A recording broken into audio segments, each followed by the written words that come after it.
Why do less than 1% of startup investor pitches result in funding? Because most founders make a critical mistake. They focus on the pitch deck instead of the startup's fundability. I'm Sam Wong. I'm a CEO coach, author, and startup instructor. I teach founders how to build fundable startups that successfully raise funds. This video is the first in a series of 6 videos that make up my class on raising pre-seed and seed funds. Let's get started. This topic here is how to raise pre-seed and seed funds for startup companies. All right.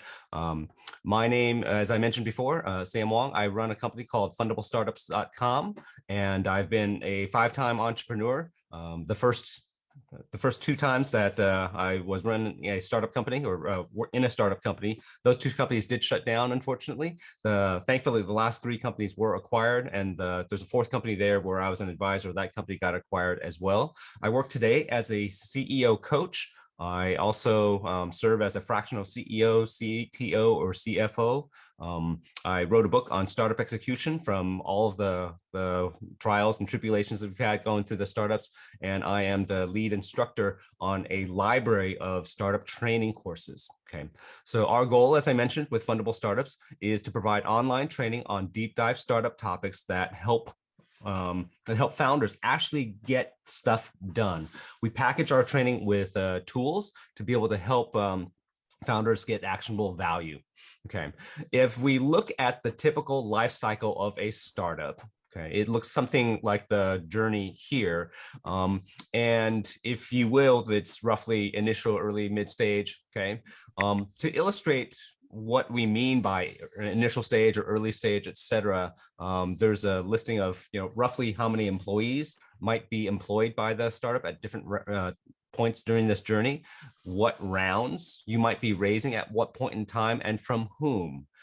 The title of this event, this class, is Raising Startup Funds from, raising pre-seed and seed stage startup funds, which means our focus is really going to be right there in that trapezoid. Okay, it's going to be initial and early stage startup companies. All right, because that's where your pre-seed and seed stage funds are going to be coming from. Okay, so the first thing I want to be able to emphasize is that raising funds is not about the pitch. Okay, this is the most popular question that people, raise when they're talking about raising startup funds is, how do I improve my pitch? And we'll talk about that, of course. But the reality is, raising funds from investors has been compared to dating. Okay, and it's not so much about the pickup line that you use. It's really more important to emphasize what you have to offer if you're trying to get a date. The gentleman on the left looks like a professional. He's looks like he's got his life together. The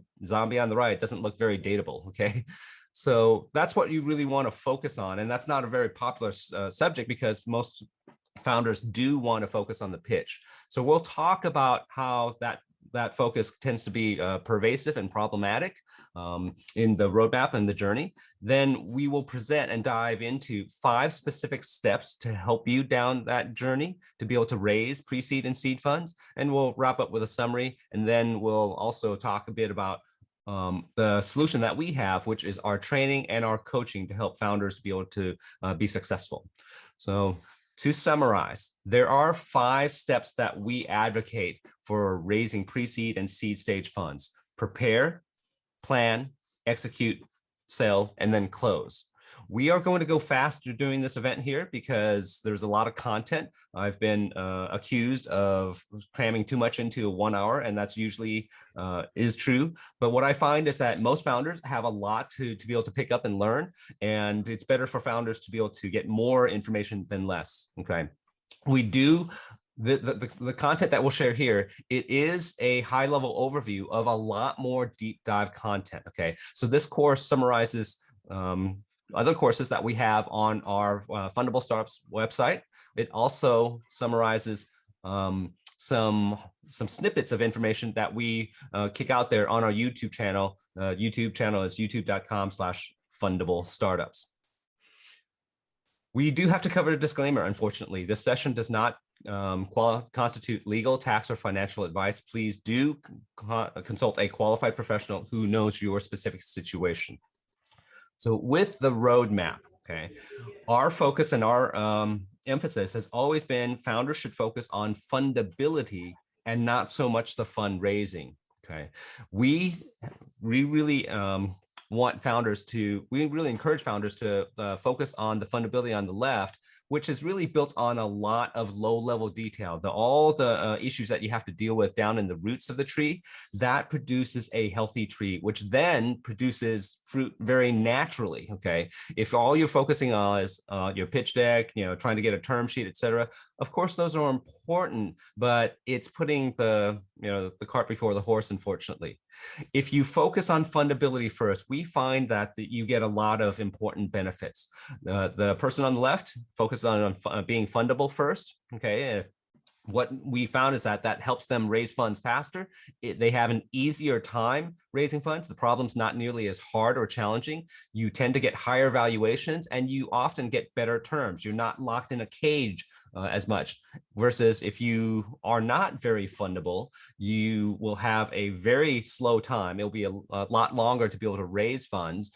It will be a much more complex problem for you. The valuations tend to be lower, and you will get bad or worse terms than if you were more fundable. In fact, I found this quote up on Quora. There's a guy, a startup founder, who says he spent 10,000 hours working on their startup, but unfortunately, they just couldn't raise any capital. They couldn't raise any funds. 10,000 hours. Full-time, that is 5 years of work. Okay. If you look at it and just even take the advice of Albert Einstein, insanity, doing the same thing over and over and expecting a different result is the definition of insanity. Okay. This guy absolutely needed to do something differently. All right. And that's what we're trying to do, is help you, because the reality is when you go to a VC, and this is actual data from a venture capitalist I know, SC Mawadi at Mighty Capital. If you look at their annual workload, they get about 4,000 pitch decks. And of those pitch decks they receive, they only take about 400 pitch meetings. And of those pitch meetings, they only move forward with about 40 companies to start the due diligence process. Of those 40, they only do about 10 investments a year, which, a couple of years later will result in some type of exit, hopefully. If you break it down in terms of how much work it is, it's 16 pitch decks that received a day. They take 8 pitch meetings per week, and less than 1% of the pitch decks that they receive move forward into due diligence. But they only fund 1/4% of the pitch decks. So if you can improve not just your pitch, but what you're pitching about, you will improve your chances of making it to the bottom of this process. Only about 1 in 400 pitches pitch decks get funded. Okay. So our belief is that we want to talk about the road ahead.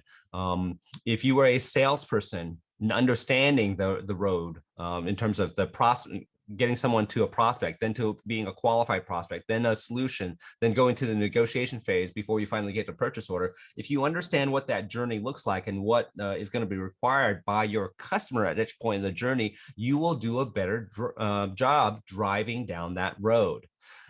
To that end, we put together a roadmap for startup founders. It's a startup execution roadmap. It's an infographic that describes the high-level pathway with both a business journey for your startup as well as a funding journey in parallel, with several critical success factors down at the bottom. It's really to help you be able to plan out your journey a bit better. And we also paired it with a lower level blueprint, where the roadmap is for planners, the blueprint is for builders. So the blueprint basically double clicks and drills down into lower level detail of each of the high level phases that are described in the infographic. Both the infographic and the blueprint are available on our website, fundablestartups.com, for free. Okay, you can download a high quality PDF, and we've had people print this up and use that as posters in their office cubicle or something like that. So just go ahead and register on our basic tier. We'll describe how you can do that later in this presentation.